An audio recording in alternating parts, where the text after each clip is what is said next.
Welcome back to Season 2 of Cowboy Cartel, the podcast that delves into all things hats, boots, and everything Western related. We're truly grateful for the continued support from American Hat Company and Jobe's Hats. American Hat Company, proud to be an American, proud to wear an American.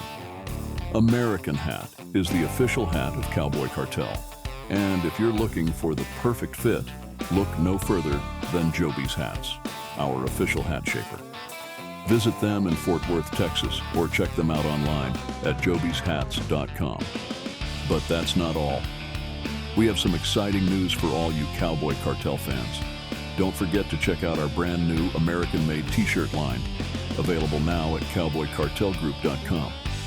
And for those hat enthusiasts, we've got some fantastic hat patches to add a touch of style to your favorite lid.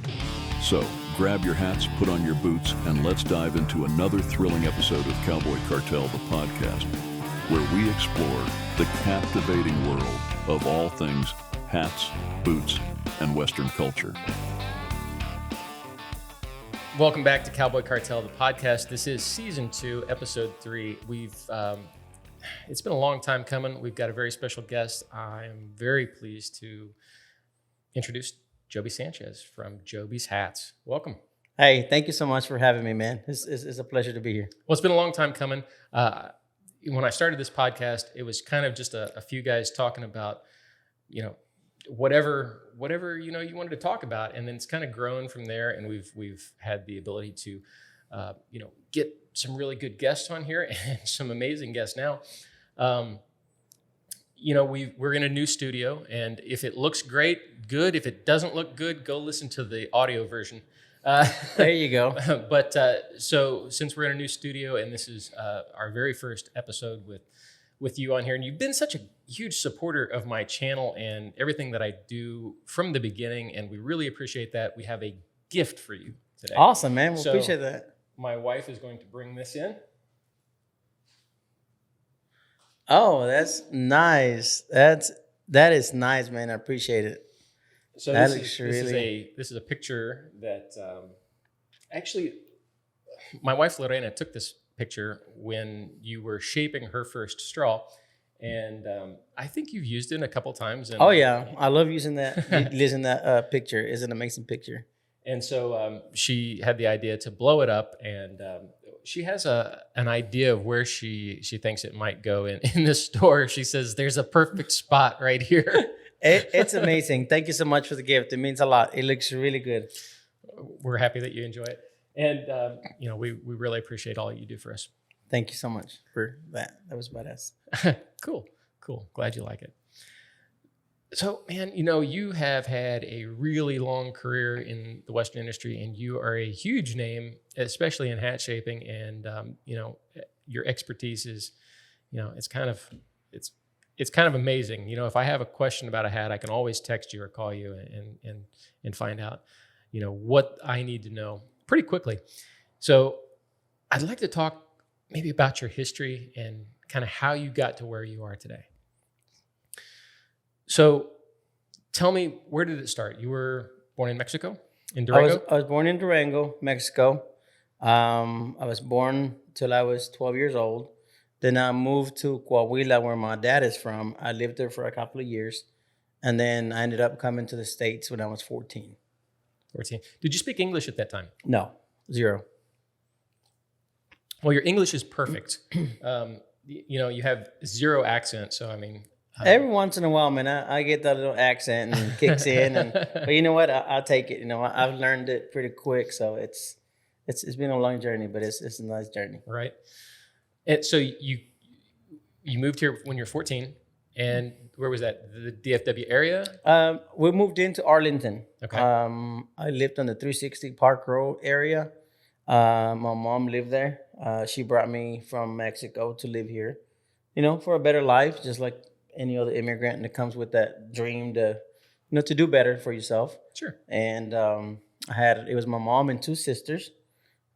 So we moved to Arlington, and that's where I went to school. I went to Sam Houston, Carter's Junior High. So yeah, that's where I went. At what point did you kind of get into cowboy hats? And we've talked about this, when we did this, actually this hat, when we did this hat, the video for this hat, we talked a little bit about this stuff, but I kind of want to bring it all together and talk about the entire process here. So at what point did you kind of get into cowboy hats? Being from Durango, a little town called San Juan del Rio, my grandfather was a rancher. So I was around cattle most of my life, driving a tractor. I was around that as a little kid, and I had the love for hats, right? So growing up, I had a few hats, obviously nothing like what I wear now, but I was 14, and we started going to the little 15s, the little quinceañeras, to the family events, and I wanted to dress Western. Well, there was a store down the street from where I used to live, and I think now it's Boot Barn, but it was Shepler's, and there was a little corner where there was Shepler's, Boot Town, and Cavender's, 3 stores across the street from each other. And we used to go to Shepler's, and we just loved the smell of leather, the environment, all this hats and boots, and we're thinking middle of the 90s. I was 15 years old at the time now, and I always wanted to get involved in the Western retail. I didn't know how I was going to do it, but I had the passion for hats. I used to tweak my friends' hats with no steam. I used to just, back then it was a little bit different shaping, so the wire, played in my favor, and I would tweak them, right? And I would go to Shepler's so much, me and my friends, on the weekends, that one day, I still remember the manager's name, Cindy, said, "Hey, you come here so much, you should maybe get a job here." And that's how it started. I was 15 years old, and I was like, you know what? Yeah. I was like, but how old are you? I said, 15. Well, at the time, during school, if you wanted to work in the summer, you had to get a special permit, and they let you work even at 15 years old. You can work at the Kroger or different meat markets, bagging the product. I don't know if you've seen kids that do that during the summer. Sure. Well, I worked at Shepler's, and I was there for about 6 months. I was the maintenance guy. I would change the light bulbs. I would, sweep or whatever was messed up with the store. I would change it. But, in between that, I would put merchandise out, and I will always be at the hat bar. I will always get in trouble because they're like, "Hey, we want you in the boot section," and I ended up at the hat section every time. So because I wanted to shape the hats and tweak them and everything, and I started practicing there with the steamer. Well, there was an old shaper there named Mike. I think he was already 83 years old at the time. Wow.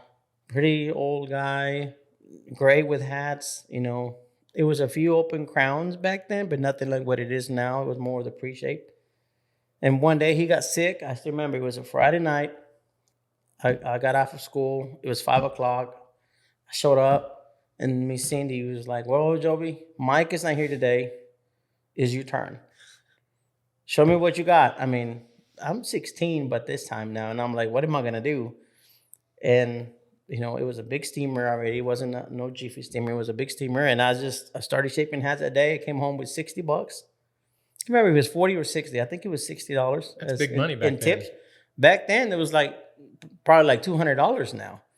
And I came home so happy, and then from there on, I don't know, something in me told me that was me. I was so happy doing it. I feel accomplished. I feel like I was doing something for somebody. I was making somebody happy. And that's how I started. I started at Shepler's shaping hats, and I was there for probably about a year shaping. And then that's it. That's where I started. So how long did it take you to get good at shaping? I'm assuming you weren't, No, like anything else, I did, mainly just brims. We didn't do that many crowns, like I said, because the business open crown wasn't there anymore. It was gone. It was all the pre-shaped hats. So from there on, I moved to South Arlington. So I needed to find a closer store. And I started at Sargent's Western World. I don't know if a lot of the guys remember that store. It was it was a high-end store. Mm-hmm. They had a lot of expensive saddles and show clothes and things like that. So it was a high-end store. They had a lot of 100Xs and 200Xs. Okay. Felts in stock. So I was like, whoa. I went from shaping 6Xs and 20Xs, 8Xs back then to shaping, 30 and hundreds. And it was a different environment. Obviously, it was more of aggressive. A lot of people that did shows, the hat has to be perfect. 5-inch front or 4-inch front, sharp corners, straight back. Those hats got to be perfect because there is people are in front of a big crowd or showing or whatever the case is. So that's where I really stepped up my game. I was like, okay, I got to shape better. And there was a shaper there already named Dennis Lambert. He was pretty good at the time. He was well known in the area. So we kind of bumped heads because I was kind of learning quickly and I was getting better. Now I had a lot of followers in the crowd already. So that's when I really realized that I had a following already back then.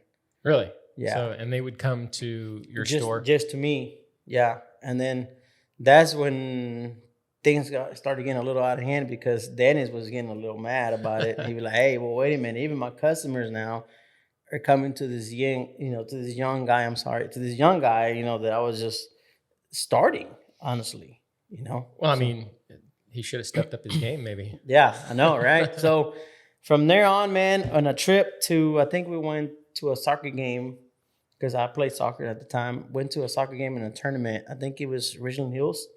So I drove through 820 and I saw a Cavender's.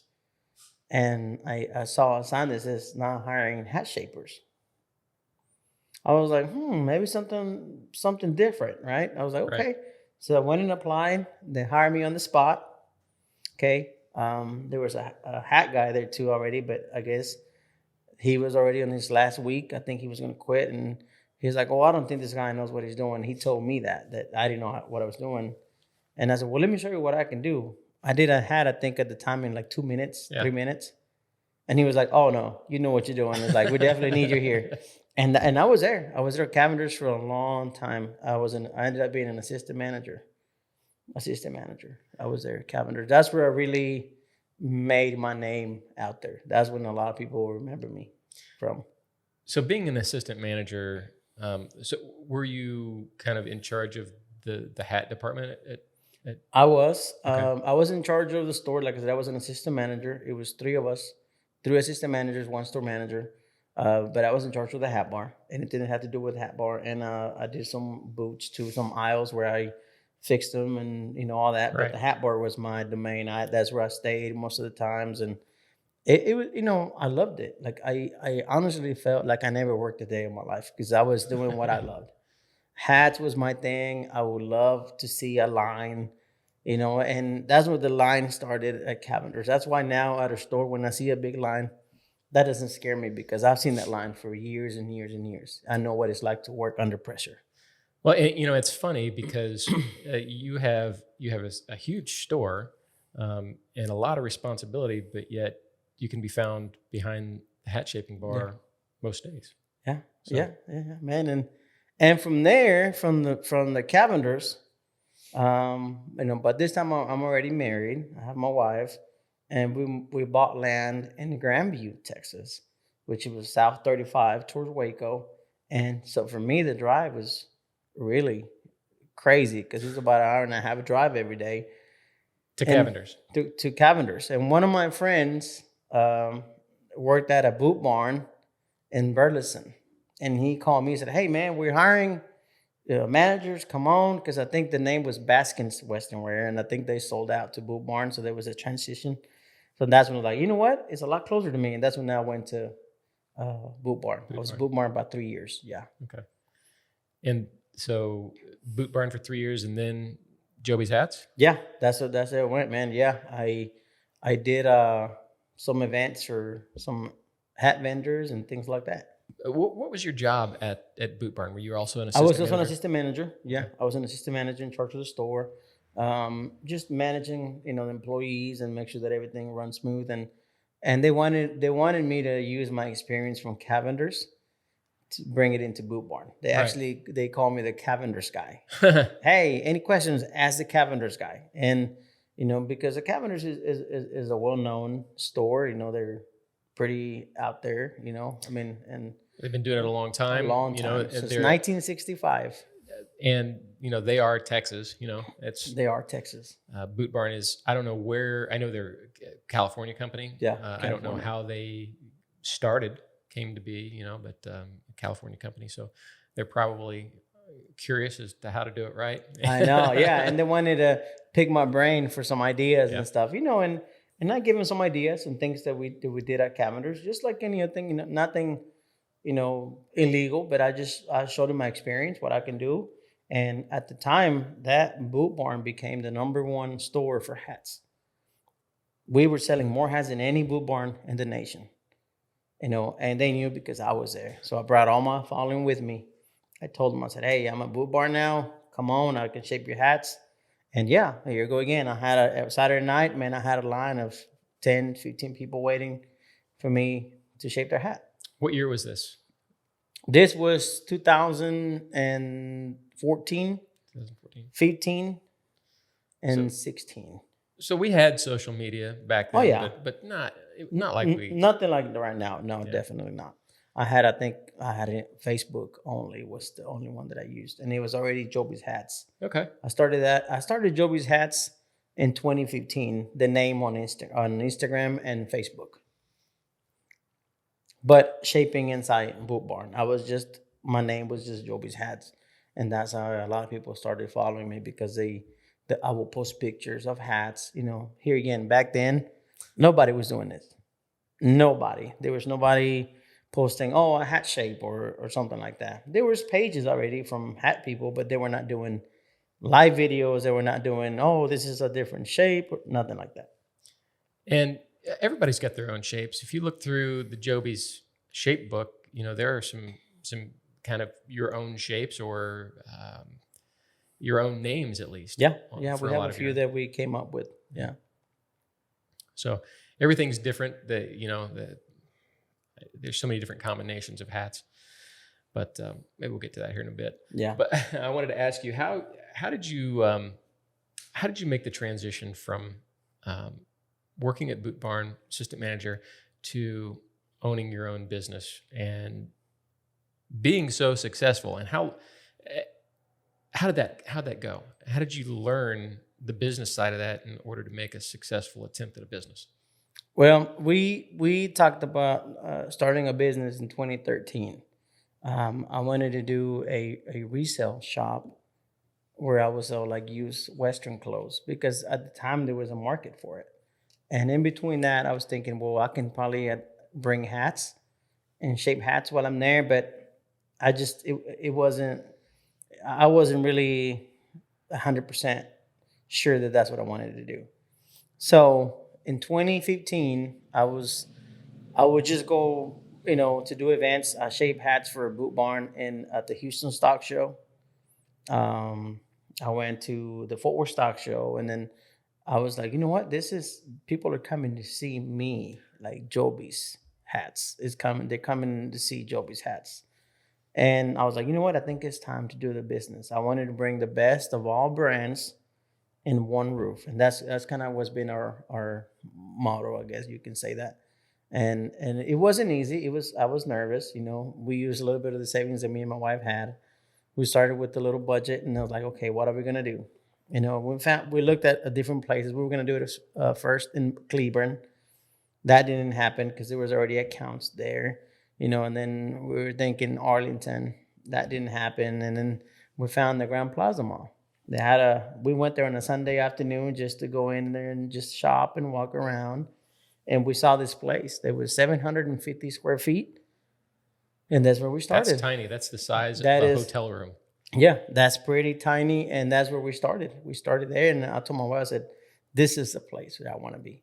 And if you've never been to the Grand Plaza, at the time, there was probably about 7 stores already, Western wear.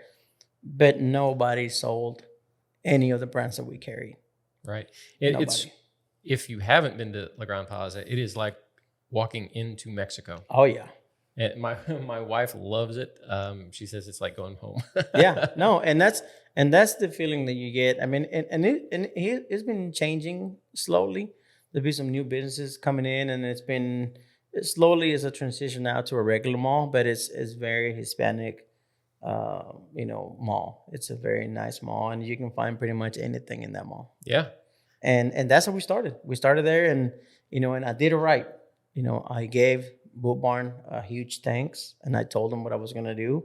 That way, there was no surprises. I gave them, and I worked till my last day. I said I was gonna work, and they were also really happy. They said, "Hey, thank you so much that you work with us, and if you ever need anything, let us know." And same thing with you.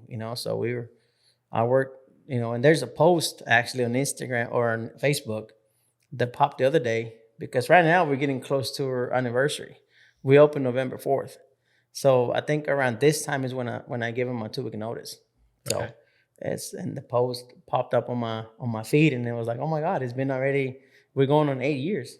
Yeah. So this is 8 years this November? November 4th is going to be 8 years. All right. That's pretty cool. And so did you have ties with Boot Barn Corporate? So do you still maintain a relationship with like Boot Barn Corporate, or was it just local stores that you were? It was just local stores. Okay. Yeah, it was local. I knew Curtis, which is the hat buyer for Boot Barn. We had a really good communication, because he would tell me where he wanted me to go shape hats in the events. So I was kind of like their hat guy at Boot Barn. I will go train sales associates how to shape hats at other Boot Barns. So I would travel whole Texas, just showing people how to shape hats, teaching them how to shape hats. But How did that go? it didn't work too good, because I would train somebody for 3 days and then they'll quit the next day. And then, hey, we got another hat shaper. Okay, well, so here you go again. And it was just crazy. It was crazy because we couldn't keep up a good shaper. A lot of times it was a lot of younger guys, and nothing bad about being young or nothing. They just didn't know. They just got a job because they wanted a job. They really didn't need a job. You see what I'm saying? Right. So, but that's how we started, man. And we started with just, a few hats. We had quite a few when we did the grand opening. Honestly, I didn't think it was going to be that big of a boom, and I'm gonna be honest, it was a little bit rough starting, because people have never seen open crown hats in that mall. We had a lot of traffic. People would look at our hats and laugh. Be like, man, what is this? What kind of pots are these? And they would call them all kinds of names. But then once they saw the process of centering to your face, the steamer, everything made by hand, it catch the eye of a lot of people. And it was like, whoa, wait a minute. We can get a hat done to your liking, to your taste. Yeah, you can. And that's what we started, man. Within 3 months, we're already booming. We were crazy already. 3 months. That's not bad. That's pretty quick. So was there any point where you thought this isn't going to happen, or did you know from the beginning that it was going to be a success? I am blessed, and I'm going to say this. I am blessed, and I thank God, man, because the first weekend we opened on a Friday. The first weekend we sold over 100 hats. So to me, it was like, holy crap! It finished almost all my inventory, right, in a weekend. So I was like, what am I gonna do? So and I was pretty blessed. A lot of people showed up to show me their support. Older customers that have known me for years showed up. My first guy, his name is God, I just went blank right now, but I remember his name eventually. He's one of my older customers, and he was my first customer. He was waiting at the door when I brought the gate up. He was there waiting. He's like, I want to be your first customer. And he was. And he bought me a 40. He bought a 40X American black. Nice. I want to talk about the brands that you carried when you first opened. But first, let's take a real quick break, and we'll be right back. Jobe's Hats was kind enough to provide some very special items for us to give away on this episode of the podcast. Not only some very cool JH hats and patches, but some vintage American Hat Company patches. These items will be given away exclusively on our YouTube channel. So, if you're listening to the audio version of this podcast, head on over to the Cowboy Cartel YouTube channel and comment on the video version now. Be sure to check the video description for giveaway instructions. All right, so we were talking about the brands that you carried when you first started. how do they differ from today? How many brands did you start with, and how many maybe do you have now? I started with my first brand ever was Rodeo King.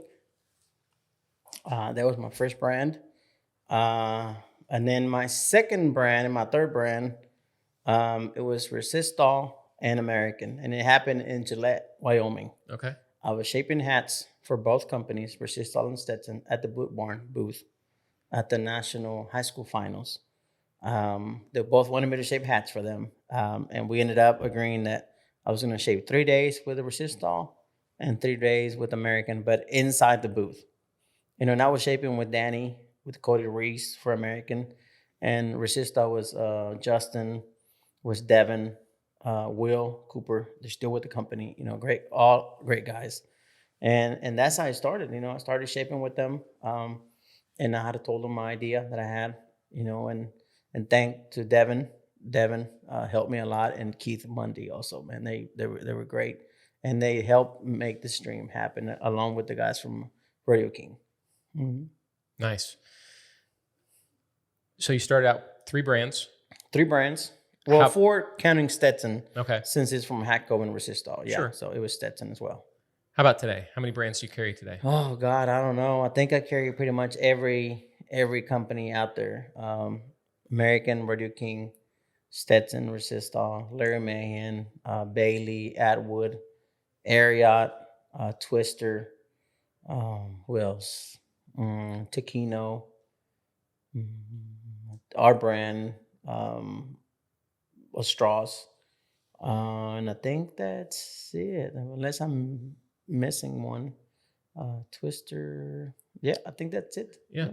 So, I mean, you pretty much got everybody covered then, from, your really inexpensive wool all the way to, the big guys. Yeah. Well, on the wool, I only carry wool kids. That's the only one I carry in wools. And I start at 6X in Bailey and Resistol. Okay. And then go up all the way from 7X, 10X, 20, 30, 40, 60, 100, 200, 500, and 1,000. So you carry Stetson, American, Resistol, Rodeo King. Resistol 30X is the highest I carry in the Resistol. But for the 1000X? And 1000X, Stetson, Resistol. No, sorry. Rodeo King, American, and Stetson. Those 3. And 1000X. And we took a look at those, I think in our on the American video 500, that we did. Yeah. Yeah, the 500X steel. I'll put a link to that video in the comments below. So are you going to tell us which one's your favorite to shape? Actually, they're all good to shape, but I think my 2 favorite, it's Rodeo King and American, definitely. Okay. American, they really nice. They shape really smooth. Yeah. Especially a 500X or 1000X. they shape like butter. They do. They're amazing hats. So we usually ask this at the beginning of the show, but we got sidetracked. What hat are you wearing today? I already know. I can tell. I'm wearing my American 1000X mink. 1000X. Yeah. That's for a black hat. I don't even like black hats, and this hat looks fantastic. Thank you. I had it for 2 years already, actually.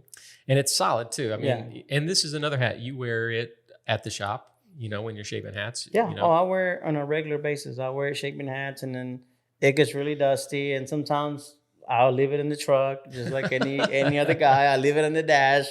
But man, it's just a great hat, and it fits me really, really nice. I don't know if you can see, but it's a mink. I don't know if you can see there on the camera, but that's a 1000X. Yeah, and I love it. It's a beautiful hat, and that buckle set is crazy good looking too.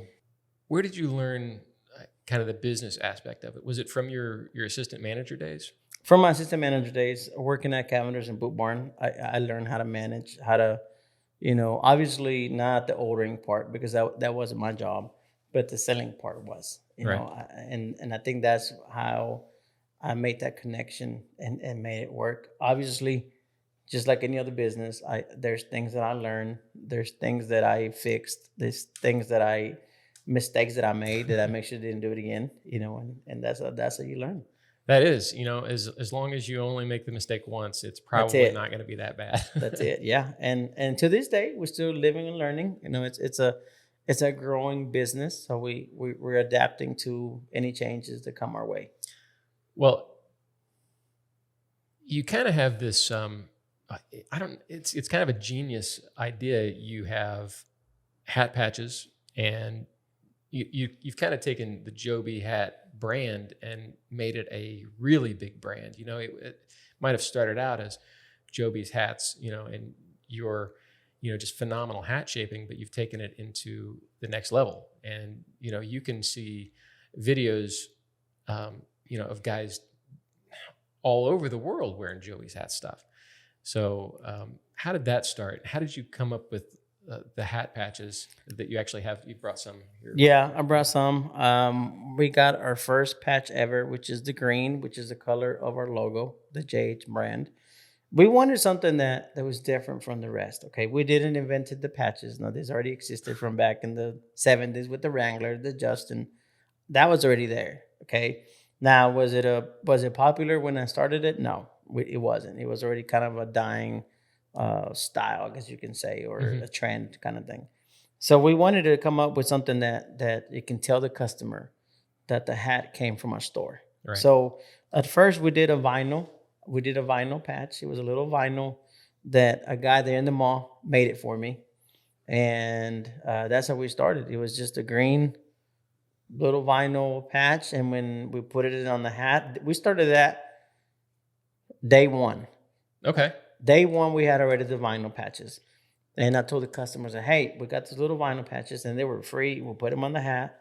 And that's how we started. And then I got in contact with the guy that did patches. And that's how we started, man. And then now it's crazy, the hat patch business. And how did that start? With just the one patch? We started with the green. Mm-hmm. That was the first one. Our second patch was the red. Then we started with the orange. These three were my first patches ever. Okay. And then from there on, we started with the whole, the whole Mexico trend. Right. We were one of the first ones that did it. I mean, we didn't invent it. Like I said, the Mexico colors were already there, but we came up with the Mexico patch. Until this day, that is our number one selling patch and our number one selling ball cap with the Mexico colors. Number one. Really? Yeah. Interesting. And also the Texas. We did the Texas as well. We did the Mexico and Texas. Love the Texas. Gotta love the Texas. And that is our number two bestseller. Do you even know at this point how many different patches you have? We did inventory the other day because our guy can tell me everything in the computer. Uh-huh. And we done over 3 million patches. 3 million patches? 3 million. That's a lot of patches. That is a lot of patches. And you give most of those away. Yeah. When you buy a hat, you get a free patch. Yeah.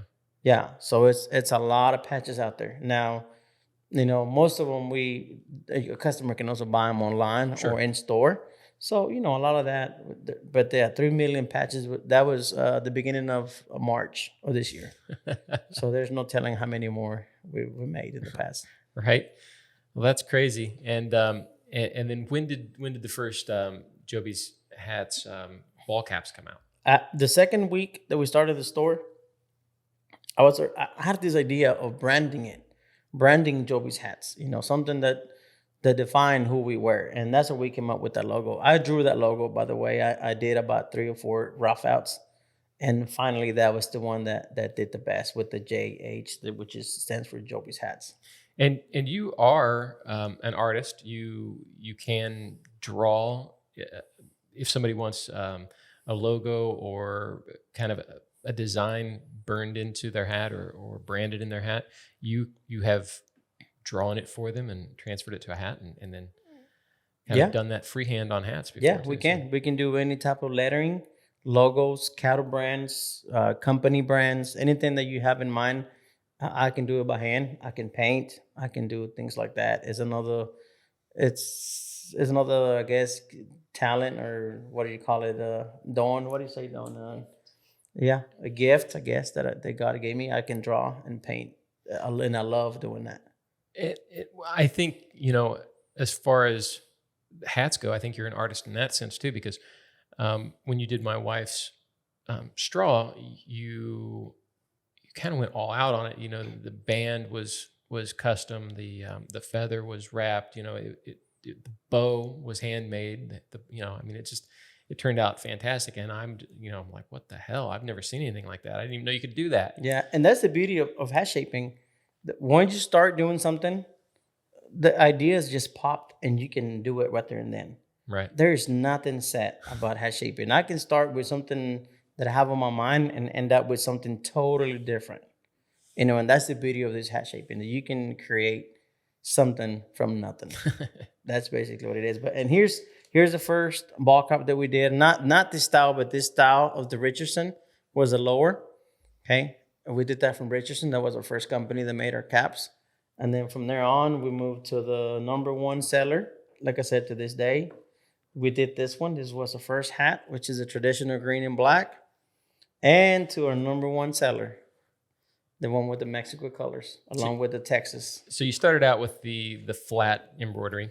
Flat first. And then now we do the puff 3D, which, by the way, we are told by a lot of hat companies out there, cap companies, that we have one of the best puff in the market.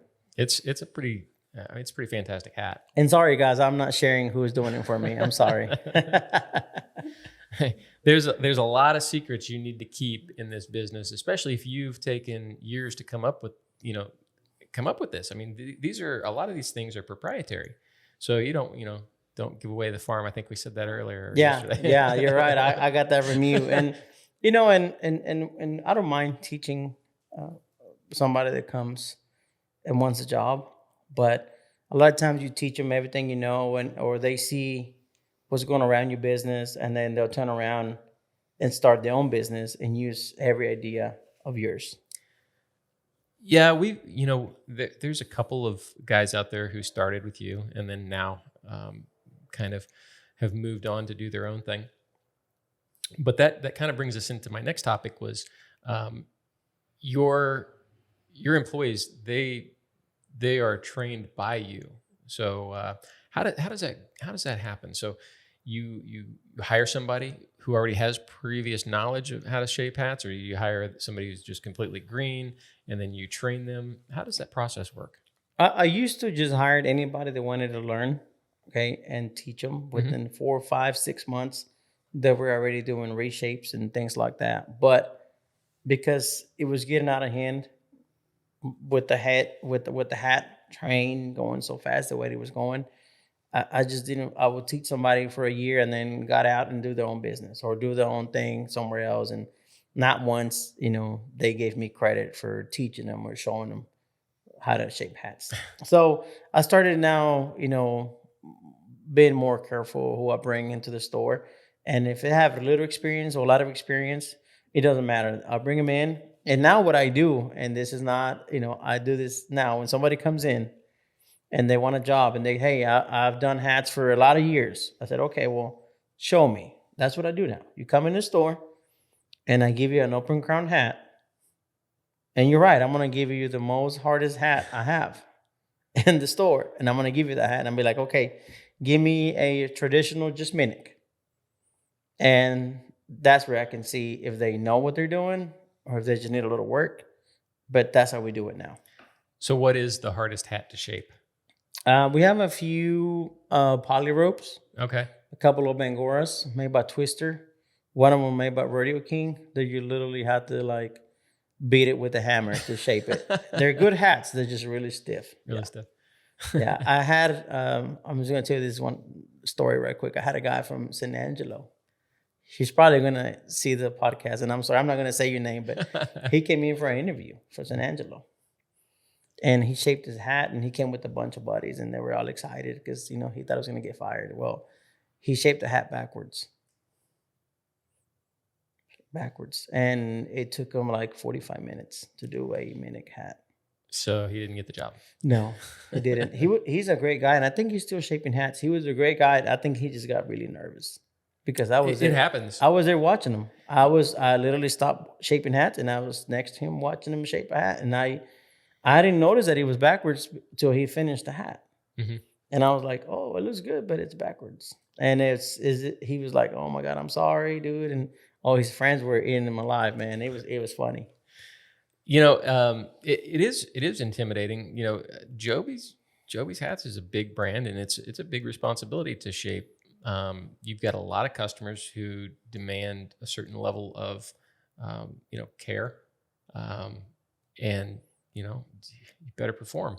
Yeah. So it's pretty intimidating to work there. Well, and that's what we put in our flyers when we're hiring. We tell our people that want to shape hats, it's a fast-paced job, but we want to do it right. Right. That's the number one goal. We want to do it right, but we want to do it fast, efficient, because there's most likely when you finish a hat, there's already 10 people in line, 20 people, 30, 40 people. You've seen it. You've been there and you're like, oh my God. So it's a fast-paced job, and you cannot get intimidated by a line. Because if you do, then you start getting nervous, you start getting frustrated, and it happens. We all have good days, bad days, but it's learning how to manage those times and shaping those hats. So how many shapers do you have right now? Right now I have 8. 8 shapers. Are you pretty happy with your current lineup? I am pretty happy with this lineup. It's probably one of the best I had in a while, not just in the sense of shaping, but responsible. They're there every weekend, and that means a lot. You can have a really good shaper, but if it's not reliable, calls in every weekend or shows up with a hangover, or there's no telling what's going on. And it's business. You have to be responsible. You have to be there. And this group that I have right now are really good. In fact, there's some weekends now that they don't even want me at the hat bar. They want me off the hat bar so they can take over the show. But and I let them take over. But there's a lot of customers that come in and they want me to shape the hat, and I jump in the hat bar and do your hat. And there's a couple of people there who have customers. Oh yeah, right. Marlene being one of them. Marlene, she is really good, and being a girl shaper, man, it's tougher than you think. I can imagine. One, it's a predominantly male industry. Oh yeah. There are a couple of stores who kind of have women shapers, but I don't know if they're at Marlene's level. I've seen them. I've seen them, and they shape pretty good. But I think Marlene is at another level. Yeah. I've seen her shapes. I've seen her fashion hats. She's gotten a lot better. When she started, she was a little nervous. She came from another hat store already with some experience. Obviously, nothing like what we do, and including Connor, that he worked at American, and even him saying it's just a different environment. But Marlene was good. She learned quick, and I told her how we shape, and to learn our shaping tactics and how we do things. And now she's been with me already 4 years. So she's been the one that has been with me the longest. Yeah. Hat shapers. Yeah. Yeah. And she seems to. And there was times where she would get the next customer in line, and the guy will walk to the hat bar and be like, oh no, I'll wait, just because she was a girl. Really? But I would be like, hey, she got you. She can do it. She can shape a hat. Well, the customer will hear that from me and be like, okay, well, let's try it. Now she got her following. She got customers that come even from other states that want her to shape their hat. Nice. Mm-hmm. Nice. So she doesn't have that problem anymore, I'm assuming. No. And I want to give them credit, because this is not just a one-man show. Okay, it's Jobe's Hats, but there's people behind me that can shape like me, you know what I mean? And that's what I want. I want everybody to shape good. Everybody has his own style, but at the end of the day, the number one goal is to make you happy with your shape. We want you to leave the store 100% satisfied. And she kind of keeps those guys in line too, doesn't she? She is my hat bar manager. So yeah, so she keeps those guys in line, and they're all scared of her. And she does a good job. So how hard is it to keep the shapers? I know Marlene's been there a long time, and you've got another guy who's been there, I think, 3 years. Yeah, and right now we have Danny, Marlene, we have Juanito, Emmanuel, which is one of my new shapers. We have Carlos. Carlos has been around too, and then Connor. Connor is the newest addition to the Shapers, and then me, and then my son Jobe Jr. Yeah, Jobe Jr. So he started, And you when you come on the weekends too, and me, man. Don't forget about you. and me. Thank you. But he started really young shaping hats, didn't he? Yes, Jobe Jr. started when he was actually like 13. He was just, I mean, and I have videos of him shaping hats, tweaking them, and everything. He just didn't feel confident, and he wanted to get involved until he turned 16. That's when he's like, okay, I'm ready to work. I said, okay, well, come on. And he got in the hat bar and started shaping hats at the age of, I think it was 15 and a half to 16 years, something like that. And he's pretty phenomenal shaper himself. He is. Yeah. He is. And he has his own style. And like I said, everybody has his own style. There's not one shaper at a store that be like, man, all the shapes look the same. We all shape different. But you try to keep them as uniform as possible. Exactly. Like I want them to know that if it's a mimic from Jobe's, I want that mimic to look like that, like the way it shows on our book. You know what I mean? And the same thing with the Cattlemans and the CHLs and the Catalinas and all the shapes that we do. You know, I want them to see, because that's what the customers see in social media and our pictures. So when they open that box, that's what they're expecting to see, that shape. That makes sense. You know what I mean? Yeah, now, if the customer is present, then it's different. The customer can tell you what you want. Hey, you know what? Bring the crown lower, trim a quarter off the brim, cut a half inch, whatever the case is. You're present, and you can tell the shaper what you want in your hat. That's interesting. I didn't think about that. That's fine. I just assumed that every shaper was different, and you would get kind of what you got. But it makes more sense to have everything kind of. Yeah, I mean, I let them shape how they want, you know. But anything that is online and phone orders, I want them to be like what they see on our social media, because they're going based on the picture on our website. Like I said, if the customer is present, man, the sky's the limit. Whatever you want, we'll do it. So what's your volume difference between online and in store? Is it kind of 50-50, or is it more online than it's definitely more in store. Really? In store is I would say it's probably about 75-25, and the reason for that too is because we don't add everything online. Because I don't know if you remember a few months back that we were behind almost 2 weeks. Yeah. Because I went crazy and added all these hats online, thinking that like, oh, it'd be all right. No, we were getting about 50 to 60 orders a day in hats. Right. So we got behind pretty quick, and we had to actually work. I don't know if you remember in my social media, we did an all-nighter. Mm-hmm. We closed the store at 9, and we stayed till like, I think it was 2-3 in the morning, shaping every hat, all of us. And Francisco was packing hats like crazy, and it was, and it's good that we did that. But I don't want to get to that stage again. I want to make sure that we can only shape what we can handle online. And that's crazy. I can't imagine staying all night just to get the hats out the door. But that's something I tell all of the guys when we talk to them on the American Hat Company Enthusiast Group, or if they reach out to me from one of the videos.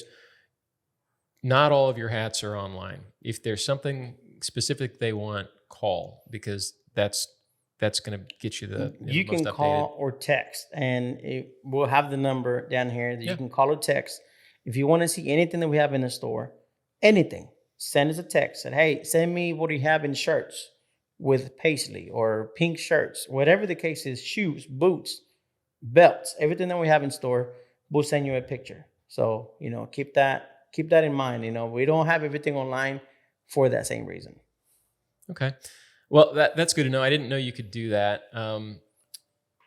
You got some new brands though over the last year. I know you're carrying Ariat now, but just Ariat clothes. You're not carrying any of their boots, right? Not yet, just because we are out of room already in a store. We have a 10,000 square feet store, and we have Ariat. We have the jeans and the shirts. We already carry the belts, and we just recently, actually this week, we just got Panhandle Slim, which is rock and roll and we're pretty happy. Yeah, that was going to be my next point, because you guys, you just kind of launched that on social media, and it took off pretty big. It's a big brand for you, and space is at a premium, especially when you have 10,000 square foot, and you could probably fill it, probably twice that if you really wanted to with stuff, twice that amount of space. But we're going to take a quick break, and we'll be right back and talk about some more stuff. Good. Keith Maddox was a huge inspiration in my life. He was probably the most positive person that I ever met. When we were ever faced with a challenge and anything, he would say, "Don't worry about it, ain't nothing but a thing." We're wanting to keep his memory and his legacy alive, so that's what that stands for, positive times. We choose to look at everything that we do through a positive lens, not a negative lens. American Hat Company. Proud to be an American. Proud to wear an American. So, Jobe, you've kind of gone to the stock show, the NFR. You've been to rodeos and all of these places shaping hats. Tell us a little bit about that. What are the best ones to go to? Where are we going to see you in the future? What are the ones that you're going to be going to?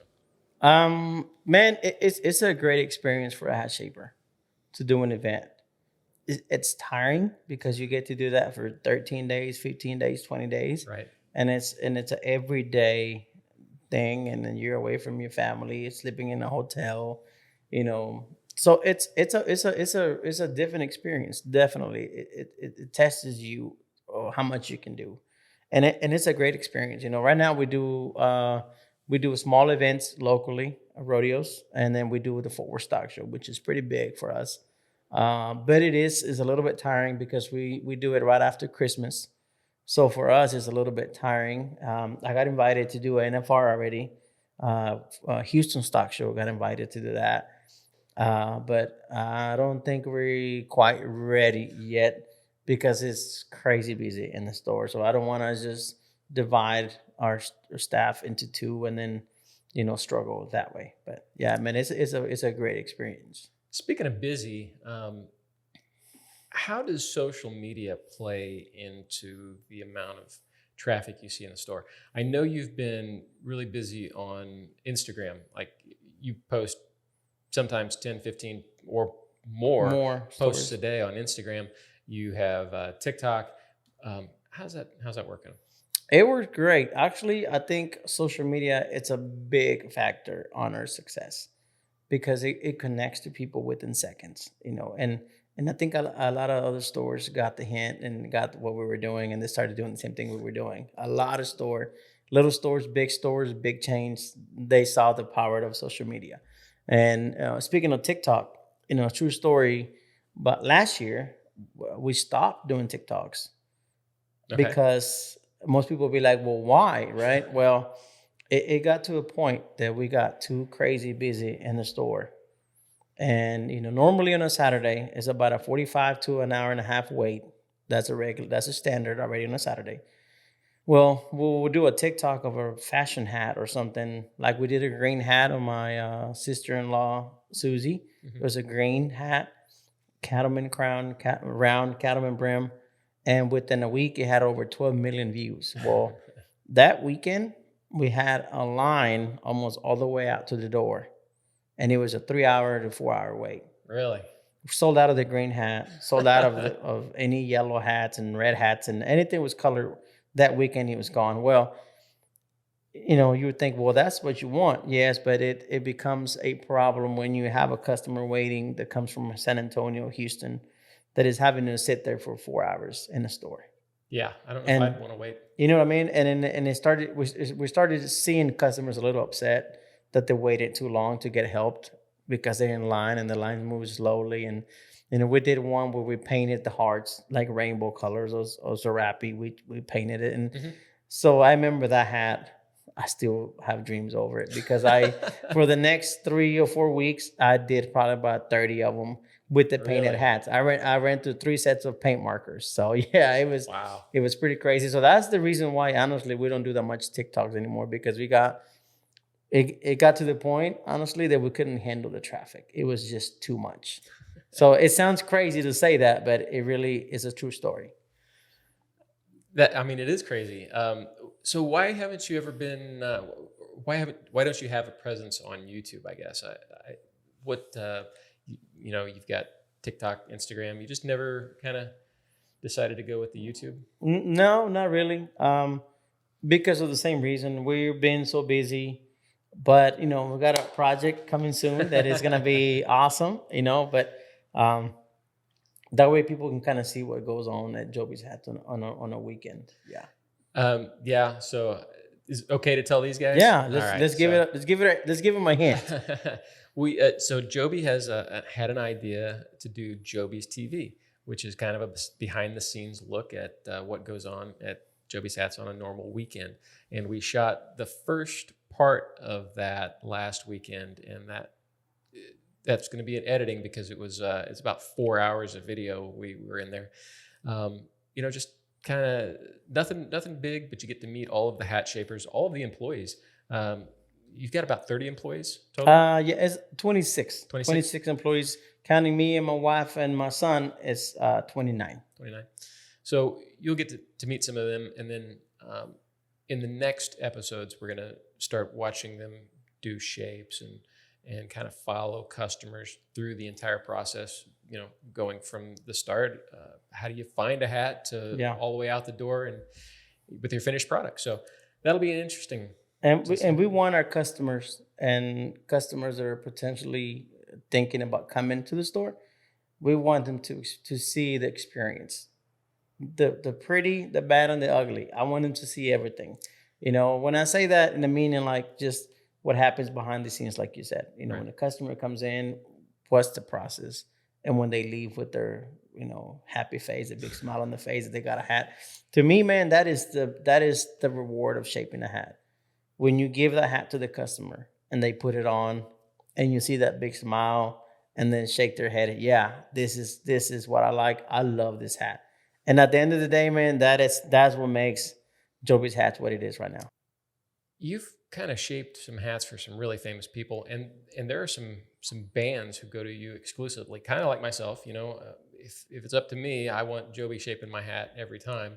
But you not only have a following, but you have kind of some exclusive kind of customers who follow you. Can you tell us a little bit about that? Maybe who's some of the famous people who you shape for? Yes, we do have a lot of Hispanic bands that we sponsor, and some of them that we don't sponsor, but they still shop with us. They only buy hats from us. We got pretty much probably the biggest bands right now. Can I say the names, I guess? Yeah. Absolutely. La Fiera de Ojinaga, La Maquinaria Norteña, Pescadores, just to name a few. But they're really big bands, and then they only want their hats from us. And there's many, many more that I just, I can't say them all on the video, but there's a lot of them. And they all have their own style, man, of how they want their hats shaped. And I think I learned that already. They'll call me, they just give me the sizes, and I already know their shapes, and I'll shape them one by one. And when they get them, they're perfect. That's exactly what they want. Like, I already know which one likes more dip than the other one, who likes the square, who likes it round, and that's the amazing part of this. That's kind of funny because in my office, you made a comment at all my hats. The brims are the same. They all look the same. They're identical, and they look really nice. Yeah. What do you call this brim? Because I get asked this all the time, and I just say it's my brim. I like it. I don't know what you would call this. It's a cattleman. It's a cattleman. It's a square cattleman. Yeah. Now the cattleman, that's a cattleman shape. Now the front, it can vary. It can be 4 inches, 6 inches, but the cattleman is always that cut that you have in the front, which is a small, cornered, and straight out. That's a cattleman shape. Okay. Yeah. Now we know. Yeah. So it's a nice shape. It looks good on you, man. Thanks. And then I usually wear the cattleman crown or sometimes a minic, but that's what it is. We talked about your 1000X, and you always wear a minic, don't you? You don't have I like the minic. I used to wear some CHLs. I like the CHLs. Oh, really? Yeah. That'd be interesting to see. Yeah, I did. I had a couple of straws that were CHLs, but all my felts are Minnick with the 9-inch front. That's Okay. what I like. I think it suits my face a little better. Yeah. So tell us about some of the hats you have. I've seen some of your hats, and you've got a crap ton of them. Obviously, you have access to almost every hat you could imagine. So you've got a ton of hats. But believe it or not, I do have a few, but I don't have that many. Most people think that I have. I mean, you've been to my office and you see my hats on top. I still have my first 100X that I got about 20 years ago from Resistol. So I don't get rid of my hats. I keep them. I collect them. So I have, like for example, this year I haven't had any newer felts. This is the one from last year, and I'm probably gonna wear it all year round. But I have this one. I have a 500X steel like yours. Yeah. I have a Rodeo King 1000X mink in pecan. Mm-hmm. I also have a Rodeo King 1000X black. I wear that one too a lot. What else? And I have a dark belly 30X from American that is really nice. They don't make that color anymore. It's a beautiful hat. I like it a lot. And then I got a hat from Resistol called Dunn, Dunn. It's really nice too. I remember that. Is it the brown, almost pecan? Almost pecan, but it's got a little bit of a green hint, kind of. Yeah, that's one of my favorite hats. And I have a few other ones that I wear a lot. I have a 40X that I wear. And me and Jobe Jr. wear the same size. So every once in a while, my hat will be gone from the rack. Well, guess who's wearing it? Jobe Jr. Is that the 1000X I saw him wearing? Yes. Actually, the one that he wears now is a 1000X Silver Belly. Yeah. That was my hat. My name is inside his sweatband. Is it? But his name too. Yeah, but he likes it a lot, and I think it looks really good on him too. So I just let him keep it. Yeah. Was it Saturday? We were in there and we were packing up to leave, and he was taking his lunch break, and I walked in. I saw upside down on there. I see the on the table. Yeah, I see the mink, and I'm like, yeah, you got a 1000X, dude. Yeah. Oh no, and he makes you nervous. He's eating pizza and it's right next to the pizza, and I'm like, man, one little splash of tomato sauce and we're in trouble. Right, but no, it's he wears it a lot, and actually. This weekend, he wore it the whole weekend, and we sold out of 40X Silver Belly Americans because people wanted the hat that he was wearing. Yeah. Yeah. And it's the power to, what you wear. That's what customers want. It was a great day for Silver Belly. There were 4 of us in the store wearing Silver Belly that day. I don't know. Yeah. And it was it. And with this weather change, man, the felts, it's like, man, I want to get my felt hat and wear it. Yeah, but it's still warm enough where you don't want to. Yeah. Maybe, I don't know. I think Silver Belly is a good hat for spring and early fall. I think everyone should own a Silver Belly because it's dressy, but it's also casual. It can be, it can be either.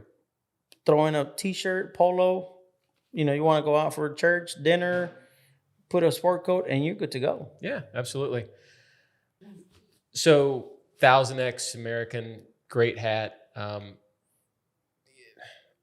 What about custom hats? Do you have any custom hats, or what do you think of custom hats? Oh, I think they're great. I think they're great. It's it gives you that one unique feeling, like you buying a custom hat. They custom measure your head, and you got your own block and all those good things. I think it's a great experience to have a custom hat. I only have one custom hat. So what are the advantages of going custom over, say, a 1000X American? Is it the same? Is it? I mean, there's a little bit of different opinions on that. Anybody can agree or disagree. I get it. A lot of the custom hat shapers or hat makers, I guess the benefit that you have is that they have bodies of all kinds of X qualities and colors. Because they can have a stash of whatever color they want. You want a royal blue. They might have a 40X or a 100X body. On a royal blue, they might only have 2 bodies, and that's how they get you to get a custom made hat. Okay. But, right now with all this craziness, how long is it going to take for you to get your hat? Right.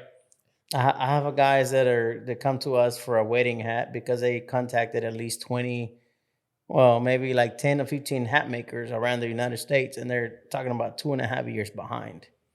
So, I mean, By that time, you probably already got married and kids, and there's no telling what's gonna happen. You're still not gonna have your hat.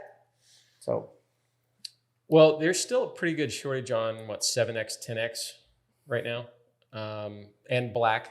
Black's probably hard to come by, but you guys have a lot of the higher X Factor hats, right? well, we do right now. We have a lot of 200X American in black, 500X, and 1000X, and not just black, but steel, silver belly, and pecan. We have a lot of those in stock right now. So if you want a higher X hat, all you gotta do is just call us, and we'll ship it to you within the next day.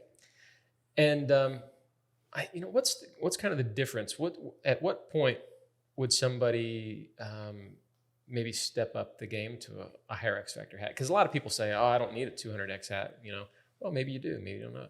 Yeah, I think a good start. We always tell customers is if you don't want to really spend a lot of money, you want to make sure that you like a hat, start with the 7X, and bump you up slowly. And if you're like, man, I love my hat, I'm ready for something nicer. 40X is definitely, 40X in American, 30X in Rodeo King. That's a great start for a nicer hat. Once you love your brand, once you love that brand or whatever hat you got, then we can definitely bump you up to a 200X, and the benefits of having a 200X. Yeah. And we'll explain that to you and what you're buying. Then you'll be like, man, I'm ready for a 500X. You buy the 200X and you have already your thoughts on that 500X and eventually your 1000X. So, right. Yeah. And we also have the 1000X in the Stetson. El Diamante, we also carry those. We have 2 in store, 7 and 8, 7 and a quarter. And those are, I'm going to say the price just because a lot of people are wondering. Those are $5,600. They're made out of chinchilla. So that's a 1000X. Yeah. And if you want to see those, we took a look at those on the American Hat Company 500X steel video that we did. Yeah, because I show you on that video, we show all 3 of them. Yeah, we did. Yeah. I don't know that many stores that can have 3 minks of probably the best hats around under one roof. So I don't know of very many either. Even that almost $6,000 hat. Yeah. Well, American for 1000X isn't very far off right now. Yeah, they went up. I think they're about $3,500. Yeah. Yeah, they're expensive. And I was always at a point where I said, I don't really need a 1000X. I love my 500X. I don't really see the need for it. But every time I look at it, I think I really need this. I need it. Yeah. so it's one of those things. I know I want a natural, but I'm going back and forth on 500X or 1000 natural. And so the 1000X natural is beautiful. I have one of those too, and it's really, really nice. It's really, really nice. It shapes really smooth, and that one holds the shape better than any other hat. Really? The natural does. Yeah. So that's kind of where I was at. I know I'm going to wear the crap out of it. So I didn't know if I should go 1000X on it, but I probably will. Yeah, I'm with you, man. And it's once you start loving your hats and you wear them a lot, that's when you get the urgency of getting a better hat. So we know you've got 1000X in almost every color now, unless Jobe Jr. is wearing it. Well, there he is now. I only have the black. Yeah. What's your favorite hat? What's the one that you wear the most? Maybe even if it's brand specific. It has to be probably the one I'm wearing right now. Really? The black mink. And then my second is probably my Rodeo King 1000X Pecan. I love that one too. I shaped it once and it stayed like that. I had it for 4 years and it stayed. Well, and that's my 500X is like this. This one has never been touched up. You shaped it once. We did lower the crown to get a longer oval, but we've never touched the brim on this thing. Yeah, that's my third favorite, that 500X steel that I have. Yeah. It's really nice too. Love that hat. It's a great hat. I love and I think steel, it's kind of like the next black because it kind of goes with everything. Yeah. And you can wear it with pretty much any color. And at nights, it looks like a black hat. What are the top 5 or 3 brands of hats people should be buying, and can you rank them for me? Brands that I carry, sure. Right? Eventually, yeah. Okay. Whatever you want. I think it's definitely the brands that I carry now. I try to bring to the customers the best brands. I think right now, definitely number one is American. Definitely number one. But right behind them, man, is Rodeo King. I think definitely they're right on their toes. Really? Yeah, Rodeo King. Three, be Resistol, Stetson, and then number four, I don't know, probably like Atwood or Bailey. Bailey really has stepped up their game in their hat business. Um, Larry Mahian too is a really nice hat. I just don't have that many in stock right now, just because the wait too is about a year and a half to get hats. But Really? yeah, but I think that's definitely it's American, Rodeo King, Resistol, Stetson, and then my number four would be either probably Bailey or Atwood. So I have only really, other than the 1000X we saw like a year ago or more from Rodeo King, I only have experience with the 10X and 7X, and I wasn't impressed. Yeah. And this was a year ago, when the hat shortage was kind of in full effect. So I don't know if that was a thing, but they did shape well. I didn't think the finish was really that good. Yeah, Personally. and they did that in a sense to so that you can see the difference on what you're buying. It's a 7X. They're not gonna finish a 7X like a 40X because they want you to see what you're really buying, and that's also probably why their price difference compared to other hat brands. Their prices are really affordable. Not meaning that they're cheap. No, they're just affordable prices. And you get a hat. Not everybody can afford a $400 hat, $1,000 hat. You get a lot of the younger guys that want to get a hat, first timers. So they want to start with a $300 hat, $350. So, but they're definitely in the last 3 years. I think Rodeo King have really stepped up their game, and they're learning as well how to finish a hat a little bit better. And you can see now on their buckskins and the silver bellies, their hat is a little bit different. I mean, they're nicer. So are you saying the 40X is a better finished hat? Definitely. I'm gonna have to take a look at one of those. Yeah, I'll show you a 30X next time. They could do 30, and then from 30 it jumps to 60X. They don't do 40Xs. Okay. All right. Yeah. But they're really nice. Yeah, I definitely need to take a look at those. We got about 54 seconds, so we're gonna take another break, and then we'll be back to finish this up. Awesome. Jobe's Hats was kind enough to provide some very special items for us to give away on this episode of the podcast.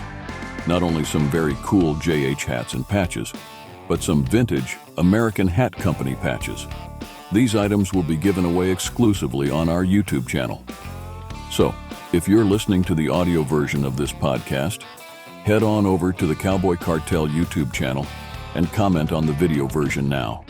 Be sure to check the video description for giveaway instructions. I kind of want to talk about pre-shaped hats.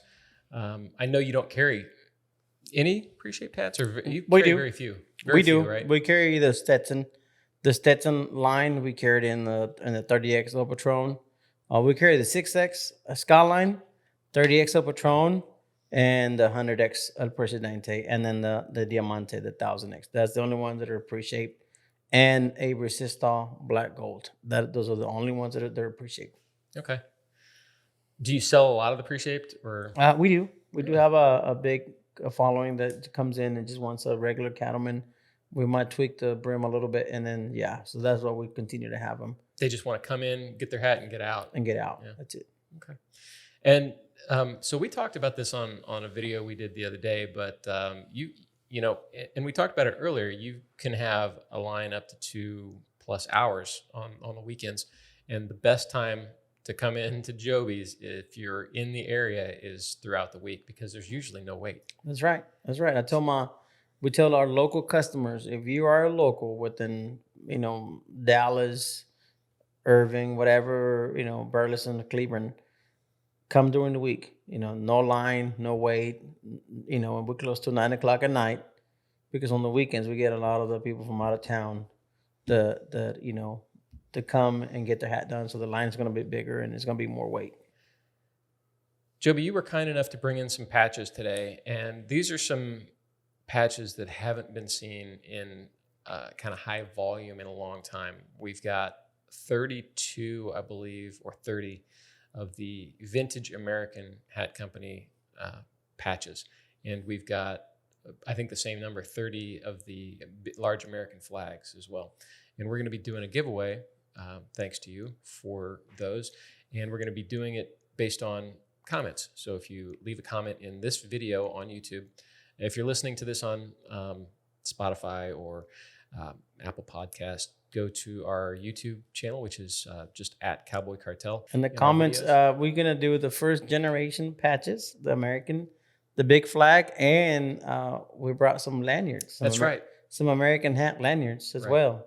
And might as well throw in this, we got 10 ball caps. Nice. We'll go ahead and throw those in, and along with the patches that I brought to show you that we did, and we'll throw those in as well, man. Nice. I don't know how you want to do it. I don't know if you want to do, each person that comments, give them one selection or give them as a package, or we do whatever. The first 90 people that comment, they get to pick whatever they want, and we'll do it. All right. We'll figure out the rules before editing is complete, and check the description below for the rules and how we're going to give them away. So thank you, Jobe. We really appreciate that. It's going to be huge. Don't forget to like and subscribe. You'll get a notification when we drop another video, and we're going to be doing a lot more of these podcasts. And hopefully we'll have a lot more stuff like this to give away in the future. And we really appreciate that. It's huge. So don't forget to like and comment at least. Yeah. And just thank you for having me. And I want to thank all the hat retailers that have been part of our success. Like I said, this is not a one-man show. There's a lot of people behind this. To my wife that takes care of the boutique and the store, people that helps us run, from our store manager, Francisco, to our assistant managers. And it's been a great journey, man. And it's just only the beginning. We have plans of doing other stores coming soon, and it's coming up along with our own brand of felts coming up. So you guys stay tuned. Big news coming soon. So stay tuned, man. Can we talk about some of your other business? Because Jobe's Hats is not your only business. You have Jobe's barbershop too. Yeah. Yes, we have a barbershop. It's called JC Barbers inside the mall. We've been having that for going on 3 years now. We have that, and then along with all the businesses that we have around, in the area, and one in Mexico as well. Yeah, you got some new stuff coming up. I didn't know if we were going to be able to touch on that yet, but let us know. It's a big surprise coming soon, guys. So stay tuned. But it's going to be a few things coming soon. A few things coming soon. So stay tuned. But I'm really excited for what's coming up in the next year, man. So nice, big surprises. Yeah, it's going to be a lot of cool stuff coming. So can't wait to see that. So I know you did the Jobe Fest. Is there any plans for that coming back? We did it 3 times already. It's called Jobe's Fest, and I think that this year we're gonna do it, or this time we're gonna do it when we hit 10 years. 10 years, okay. 10 years, that way we can do it, do a big event. We do it for the people that have never seen one. We did a festival outside in the parking lot. We bring live bands, music, food, giveaways. We did it for one day. One time we brought in more than 13,000 people through the day, in and out. At one point we had almost 7,000 at one point at the parking lot. Fire marshal was like, "Hey man, we cannot have another soul in this place, or we're gonna shut you down." But it was that great, and we're gonna do it at 10 years. But it's gonna be nice. Yeah, awesome. We're gonna do it. Can't wait to see that. Definitely put me down for 2 people. Yes, sir. And it's free. It's a free entrance, so everybody is welcome to come. It's an appreciation to our customers and our followers that we do that for them. Cool, man. Very cool. Jobe, we're really, man, I can't tell you how appreciative I am of you coming in and doing this with me. Hopefully this is, not the last time we're going to have you in here. Once we get the studio completely up and running, we'll get you back, and we'll talk some more stuff. Especially if you're bringing hats, these guys are going to love it. Oh yeah, no. And thank you for having me, man. I think it's, you've been also a great part of our success. We get a lot of customers that come in and say, "Oh, I've seen you on YouTube, Cowboy Cartel, and then the American Hat Enthusiast page." So we thank you for that too, man. You've been a great help for our business to grow more, and then love to work with you, and hopefully we can continue this for a long time. Well, I appreciate that. And as I say every time, American Hat Company is my favorite hat brand, and Jobe's Hats is my personal shaper. It's my preferred shaper. So if you need a hat, American Hat is the hat you should be looking at. And if you need it shaped, Jobe's Hats, they got you covered, either in person in Fort Worth, Texas at La Grande Plaza, or you can call them and they will put the phone number down here. Call or text, and they will shape it up to your liking, send it to your door. And you can also shop online, jobeshats.com. That's right. And thank you very much. And don't forget to follow us on social media. Absolutely. I'll put the link to that Awesome. here too. Thank you so much, man, and see you soon. Thanks, buddy. All right. Thanks, guys.